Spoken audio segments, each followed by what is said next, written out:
Mister Manohar, what is this? சொத்து பத்திரம்ப்பா. அது தெரியுது. எல்லா சொத்தையும் யாரோ முன்பின் தெரியாத ஒரு பொண்ணுக்கு எழுதி வச்சுட்டு உன் குழந்தைக்கு கார்டியன் ஆக்கிட்டியே. முன்ன பின்ன தெரிஞ்சவங்க மேல எனக்கு நம்பிக்கை இல்லை. சரி, இந்த பொண்ணு மட்டும் எப்படி நம்புற? அவளுக்கு என் பணத்தை விட என் குழந்தை மேல ஆசை ஜாஸ்தி.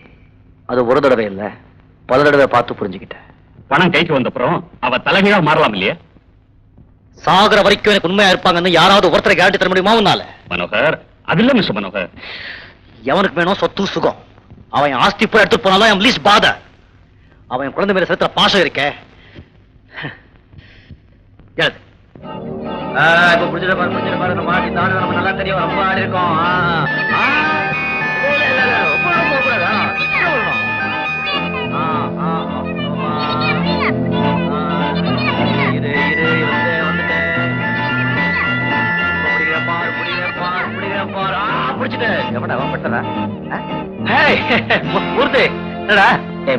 சிரிச்சுக்கிட்டு இருந்தா எவ்வளவு அழகா இருக்கு. அதை விட்டு ஏன்டா மொத்த உம்முன்னு வச்சுக்கிட்டு இருக்க? ரெண்டு பேருக்கு அப்புறம் ஒரு அசால்ட் கேஸ். அதை பார்த்துட்டு அப்படியே வரேன். இதா அண்ணன் வந்திருக்காரு, நல்ல கவனி. அது யூனிஃபார்ம்ல வந்திருக்காங்க, விடாதே. Thank you thank you.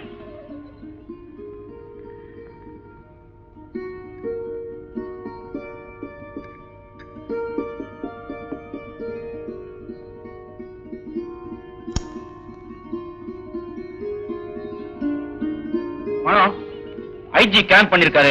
ஆபீஸ்ல நிறைய வேலை இருக்கு. நான் புறப்பட்டுமா? வாங்க, சம்பளத்துக்கு அப்போ வேலையும் கவனிங்க. நான் வரேன். வர வர நம்ம டிஸ்ட்ரிக்ட்ல வேலை அதிகமா போயிட்டே இருக்கு. கேஸ் எல்லாம் ரொம்ப பெருகிடுச்சு. சிகரெட் கேஸ் அங்க வச்சுட்டேனே.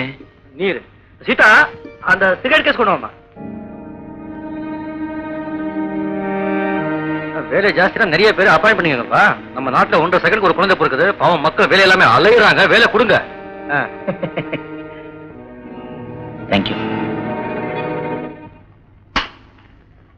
நான் சந்தேகப்பட்டது சரியா போச்சு. ரயில்வே பெட்டியில கிடைச்ச துப்பாக்கி, சீதா கையால் எடுத்து கொடுத்த லைட்டர், ரெண்டுலயும் ஒரே கைரேகை தான். அது சீதாவோட கைரேகை தாங்கிறது சந்தேகம் இல்லாம கன்ஃபார்ம் ஆயிடுச்சு. No doubt about it. அவதான் கொலைகாரி. சார், நானும் அப்படித்தான் நினைக்கிறேன். What shall I do next sir? Arrest immediately.